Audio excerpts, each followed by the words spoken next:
Welcome back. I'm here today with a 2025 Porsche Macan EV. This is Porsche's second all-electric offering. I'm going to be doing a 70-mile-an-hour highway range test with this vehicle here today. Now, it's EPA range rated at 315 miles per charge. This is actually the longest range version of the Macan. It's the rear-wheel drive version, and this vehicle here has the 20-inch aero wheels, which give it the best range. So we're going to see how far it goes at a constant 70 miles an hour. I'm going to head down to the charging station, which is right near the New Jersey Turnpike, top it off, get out onto the Turnpike, and drive in long loops up and down the New Jersey Turnpike until the Macan won't go any farther. With that said, let's get into it.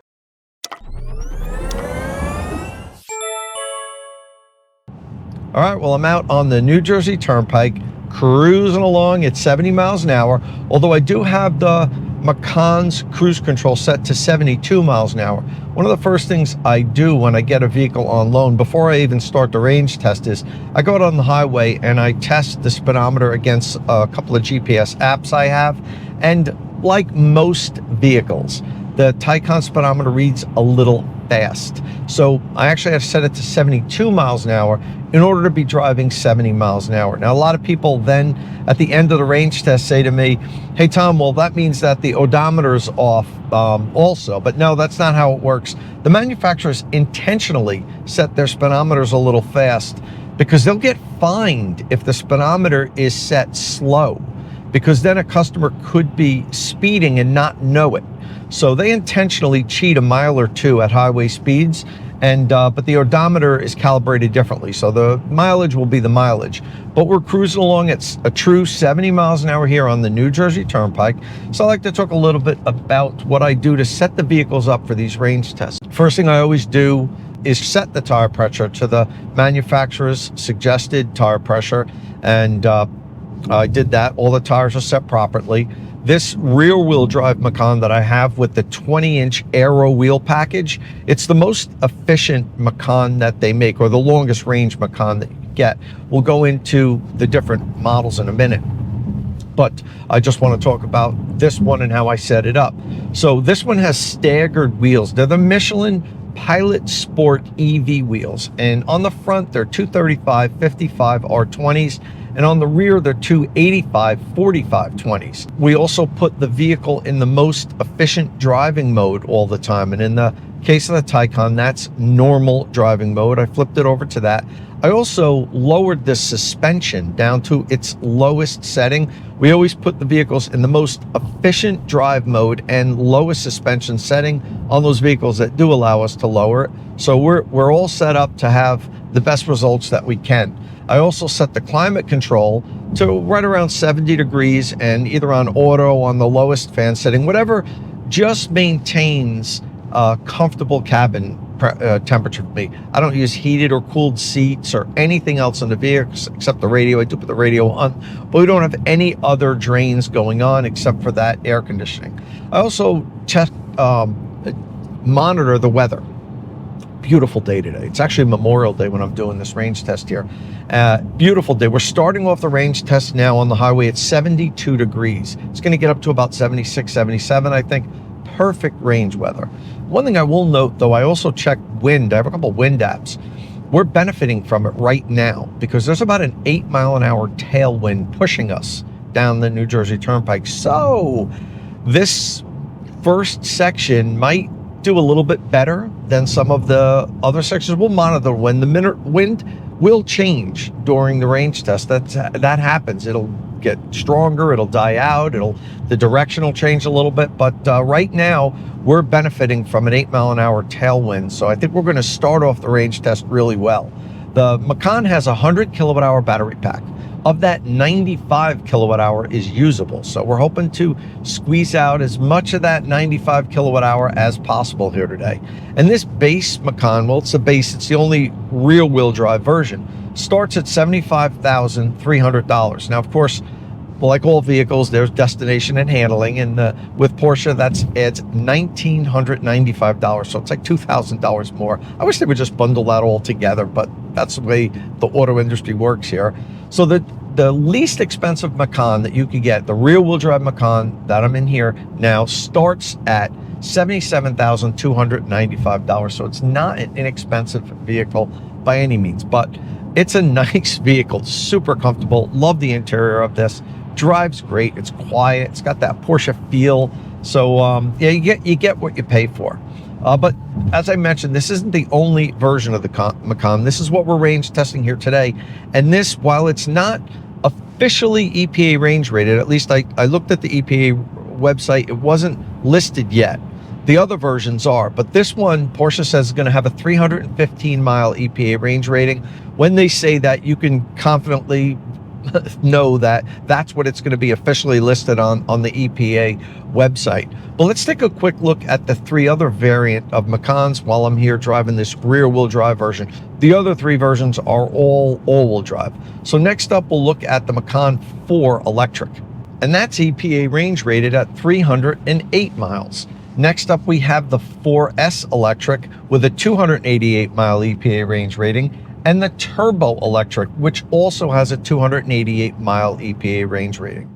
So this rear-wheel drive Macan is the longest range version of it, specifically when you have these 20-inch aero wheels. If you get the larger wheels, and you could spec this with up to 22-inch wheels, the range will be less. So we're in the perfect spec Macan right now to get the longest range possible on a day that the weather so far is cooperating and is great range weather. So we'll monitor things as we move along. Our first check-in will be at 75% state of charge.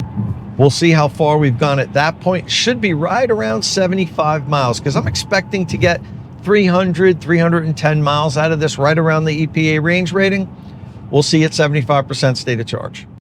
State of Charge is powered by Qmerit, North America's premier installer of electric vehicle charging equipment. After I've helped you decide which charger to buy, follow the link in the description of my videos and have Qmerit install it. And if you do follow that link, Qmerit will waive the $150 installation deposit. But this is an exclusive offer for State of Charge followers. So in order to get that offer, you must follow the link in the description of my videos. All right, checking in at the 75% State of Charge point. This is the first check-in. We've gone 25% of the range test, and the Macan is killing it. Yes, we went 93.5 miles from 100% to 75%. Now, this vehicle has an EPA range rating of 315 miles. If it were able to maintain that same level of efficiency, and we average 3.7 miles per kilowatt hour, the vehicle would be able to travel 374 miles if you multiply 93.5 times 4. That is nuts. I do believe we're going to beat the EPA range rating, but not by that much. That's just crazy. It just kept going and going and going. I was like, this might do 100 miles in the first 25%. We didn't quite hit 100, but man, 93.5 miles. That is way more than I expected. I was expecting 75 to 85 in that range. So we'll see how it does the rest of the trip, but man, we are off to a good start. I think it's possible that the wind aided it a little bit. Now, I will say, shortly after I recorded that intro, the wind died down to like 4 to 5 miles an hour. So it wasn't that big of a help. So it might have given us an extra 5 miles or something, but I don't think more than that. I think this is it, and this car can just eat up the miles. This has been a great start. I'm going to keep driving, and we'll check back in halfway over when we're at 50% state of charge. See you then. So we are at 50% state of charge, and we have traveled 182.5 miles. Still fantastic, not quite as good as that first stretch. So we went 89 miles in that stretch and averaged 3.7 miles per kilowatt hour still. So we're still holding 3.7 miles per kilowatt hour. Now at 50% state of charge, we've gone 182.5 miles. That tracks out to 365. little bit less than the 374 that we were tracking after 25%, but I was expecting that to go down. And quite honestly, I think it's going to continue to go down. I still don't think we're going to do 365 miles. I'll be super happy if we hit 350, but we'll see as the range test goes on.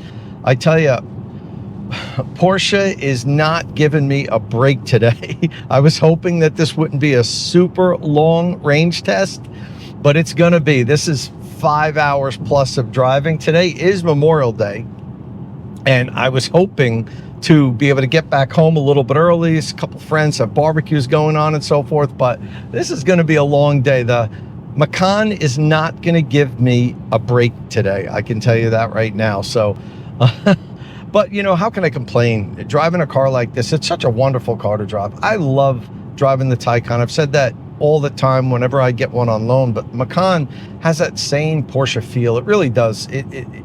You know, I know they're expensive cars. I mentioned earlier, you know, how the starting price on this is up over 75,000 or so. You get what you pay for. It really is an incredibly engineered vehicle, and it just feels different driving than most of the other vehicles. So, you know, if you have that money, if you can play in that sandbox, then it's worth it. But, you know, for most mortals, don't kill your budget getting a car that you can't afford. But there's a lot of people that can afford these, and if you can't afford one, I would say get one, because Porsche really engineers fantastic vehicles, and combustion vehicles as well as their electric vehicles. They really nailed it with their Taycan and the Macan so far, that I can tell by driving this one. And this is the slowest one. This is the rear-wheel drive one with the least amount of power. It still drives extremely well and has more than enough power for most people. Anyway, since I'm talking about that, I know earlier I talked about the 4 different Macan models and what their EPA range rating was. Now let's take a look at all the specs for the 4 different models, so you can see exactly what the different models in the Macan lineup offer. So first up, we'll start with this model here, the rear-wheel drive Macan. It has 355 horsepower and 415 pound-feet of torque. It goes 0 to 60 in 5.4 seconds. It has a track top speed of 136 miles an hour with an EPA range rating of 315 miles. Then there's the Macan 4. That has 402 horsepower, 479 pound-feet of torque, goes 0 to 60 in 4.9 seconds, about a half second faster than this model. Same top speed, 136 miles an hour, with an EPA range rating of 308 miles. Then you got the Macan 4S. This is when things really start to get interesting. 509 horsepower, 478 pound-feet of torque, 3.9 0 to 60 time, 149 miles an hour, and an EPA range rating of 288 miles. So you do get a 20-mile range penalty over the Macan 4. Next up, the top of the line, top spec Macan Turbo Electric. That has 630 horsepower, 833 pound-feet of torque, 0 to 60 in 3.1 seconds. And don't forget, Porsche always under-promises and over-delivers. I guarantee that vehicle can go 0 to 60 in under 3 seconds. They always nerf their performance figures, and then their customers do better than what they're promised. Tracks top speed of 160 miles an hour, and it has the same EPA range rating as the Macan 4S of 288 miles. All right, well, that's the entire lineup of the Macan, and hopefully I'll get a chance to drive some of the higher spec ones. I specifically requested this one, the rear wheel drive with the 20-inch aero wheels, so I could do this range test. This is their top range Macan, so this is the one that I wanted for this range test. All right, well, I'm gonna continue driving along. It's warming up here now. It's a couple degrees warmer than it was in the first check-in, and we'll check back in at 25% state of charge. That's the last check-in before the final drive to the charging station. See you then. All right, at the last check-in before that final drive to the charging station. And we are at 266.5 miles driven. So that means we went 84 miles in that leg, from 50% down to 25%.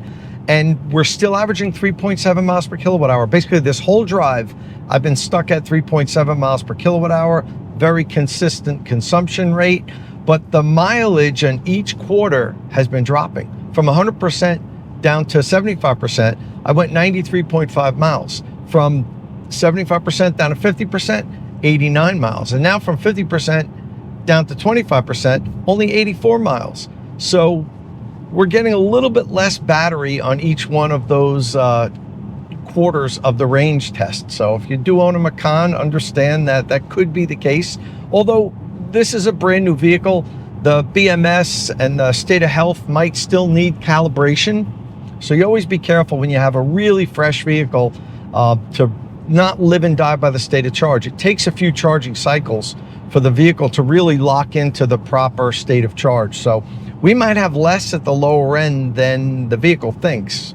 I don't know, we'll see. But the way I'm tracking now is we should be pulling up to the charging station nearly right when it's empty. So I have 65 miles remaining here, and we're about 66 miles if we continue on the route that I'm taking, the loop that I'm taking. My whole route just got messed up. I had everything calculated. I think we were gonna arrive perfectly at the end.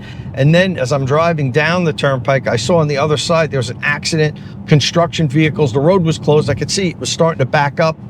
So luckily for me, only a quarter mile past that, there was an exit. I wasn't gonna get off at that exit. I was gonna go 2 more exits and turn around.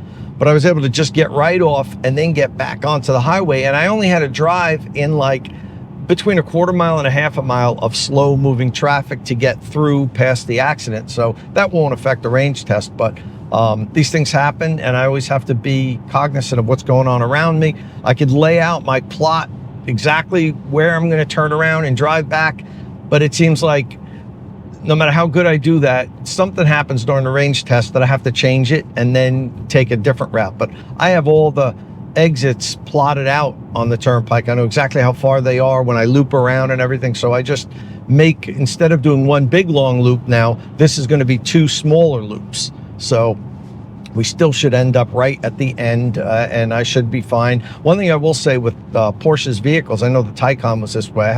Don't have a lot of experience with the Macan yet, but when Porsche says 0, it's 0. You don't have much to drive after the vehicle says 0. They don't have a big low end buffer. Some other vehicles do. Maybe I have a couple miles, but that's it. Some other electric vehicle, I've driven 15, 18 miles. Tesla notoriously has a large low end buffer once you get down below 0. Some of the other automakers do also, but Porsche doesn't. And I can't push it with a Taycan or a Macan. If I end up 5 or 6 miles short, I won't make it. So I have to make sure that the loops take me to the charger pretty much right when it should be at 1% or 0. But we'll see how well I've calculated it on the next stop, because that's going to be just as I get off the highway and that final 1.5 miles, 2 miles to the charger. See you then. All right, off the highway. And on that final couple miles, we're like 1.3 miles from the charger. So I pulled off the highway at 2% state of charge after driving 338.5 miles. I wanted to drive the battery down here on Route 18 to really arrive at 0, but there's been a lot of traffic. And honestly, it's not worth just sitting in traffic. I've already been sitting in traffic at these 2 red lights for like 5 minutes. So it's just not worth just to drain the battery down. So I'm probably going to pull into the charger at 1% state of charge. We're at 1% state of charge now. We've gone 342.3, which is crazy. We're going to end up with 343 and change for a car with a EPA range rating of 315. That's 9 or 10% over its EPA range rating at 70 miles an hour at highway speeds. That's fantastic. But, as I've said before, Porsche always under promises and over delivers. That's part of the DNA of the brand. And they do it with performance. They do it with charging, which I'll be doing next after this. I'll talk about a little bit about that later. They do it with their combustion vehicles, with the range estimates, everything. So they do a good job. And this, I tell you, this has been a great drive. I'm not fatigued. I've been driving over 5 hours already. The seat's comfortable. I've got a cranky back. My back feels fine. It's not bothering me at all. The Porsches are just great vehicles to drive. They're great road trip vehicles. And, the folks over at Porsche know what they're doing. They design cars that drive great, perform well, but also are great space, a great cabin for the driver, you know, a great environment to spend a lot of time in. So like I said before, they're expensive vehicles, but you get the engineering, you get what you pay for it with when you buy a Porsche. And that's why the brand has been so revered, and how you know, it's lasted so long, and people still have such a high regard for Porsche vehicles, and not just for their combustion vehicles, their electric vehicles too. They've done a great job with the Taycan, and now with this Macan. I can't wait to see what Porsche has in the future with the rest of their vehicles. Okay, there's some construction going on here. That's where I usually go in. So let's see, I'm gonna go in here. Okay, so we are off the road now into the Walmart's parking lot, which is where this Electrify America site is, where I frequently stop here after the range test, because it's right off of the New Jersey Turnpike, real convenient location for me. And I don't want to have to drive too much, as I just talked about, once I get off the highway, because I can't do 70 miles an hour, and this is a 70-mile-an-hour range test. So that's important. So we still have 1% state of charge right now, and the vehicle's telling me we have 2 miles of range remaining. So I've been driving on 1% for a while. There's not a lot left in the tank. I mean, this vehicle is supposed to have 95 kilowatt hour of usable energy. I probably used 94 of it, I would imagine, at this point, or close to that. Let me see. We are full today at the Electrify America charger. So I'm just going to park and wait for someone to leave. And this location has 10 chargers. Actually, no, I'm not full. The last one is open. That's surprising. Great. I can back in here and plug in, and we'll talk about the wrap up here. Let's get in here. I never used this stall. I think I've used every stall here, but this first one. This used to be the Chatamo stall, but now that they have the split power, 350 kilowatt chargers here at Electrify America, they upgraded them. They don't have a Chatamo plug anymore. At least I don't think they do. Chatamo. No, that's CCS. Yeah, they eliminated the only Chatamo plug that they had here. So I'll plug in. All right, let's take a picture. Let's do all the final calculations and see where we're at. 343.2 miles, 3.7 miles per kilowatt hour, 1% state of charge, 2 miles remaining. 3.7 miles per kilowatt hour, the entire range test. From the time I got onto the highway to the time we just pulled off now. So it's 3.7. This thing can get 3.7 miles per kilowatt hour at 70 miles an hour any day of the week, it seems like, as long as the weather is good. You got to qualify that. All right, so that means we went the least distance in this leg, and which happened through all the legs. Wow, we went a lot less than what we did in the other leg. So let me take a look at this.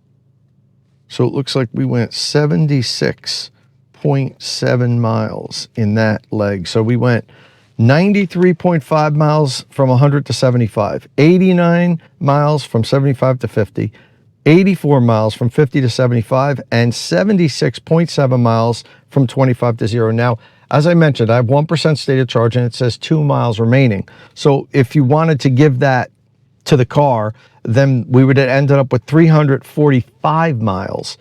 And then this last leg still would have been the shortest leg. It would have been, you know, roughly 79 miles. So we didn't even do 80 miles in the last, from 25% down to 0, or down to 1%. So that's still a great showing. We beat the EPA range rating by almost 10%. That's a little more than 9%, I guess.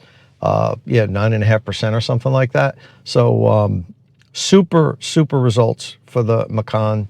Rear wheel drive with the 20-inch aero wheels. I have to mention that because wheels do make a difference. If you spec this thing higher with the nicer wheels, the 21s or 22s, you're going to lose some range. And that's part of the reason why the other vehicles that we talked about before have less range. Yes, they're also all-wheel drive. The other models are all-wheel drive. This is the only rear-wheel drive version. But the size of the wheels and the width of the tires are also going to add drag. And that's going to reduce the range. And that's part of the reason why those vehicles don't go quite as far as this one. But great showing. And Porsche continues to really nail it with their electric vehicles.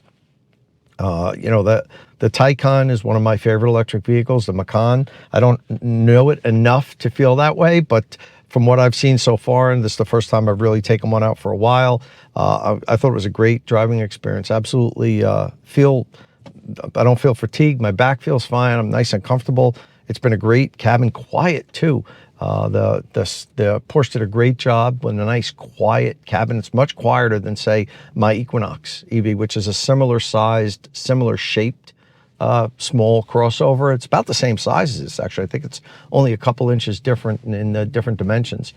So it's a good comparison there. And I mean, I went a little more than 300 miles. I think it was 302 or 303 with my Equinox, which is also the two-wheel drive version, but that has a smaller battery. Not that much smaller. It's about 89 kilowatt hour, and this is 95 kilowatt hour. So this has about 5 more kilowatt hour. And, you know, if you give it 3 miles per kilowatt hour or so for those 5, it should be 15 miles or more or so more. And it ended up with 40 miles more than what my Equinox did. So Porsche does manages the efficiency of their electric vehicles very well. They also do really good charging with the 800 volt battery systems. This vehicle is supposed to be able to charge from 10% to 80% in 21 minutes. And that's a 95 kilowatt hour battery pack. That's really fast.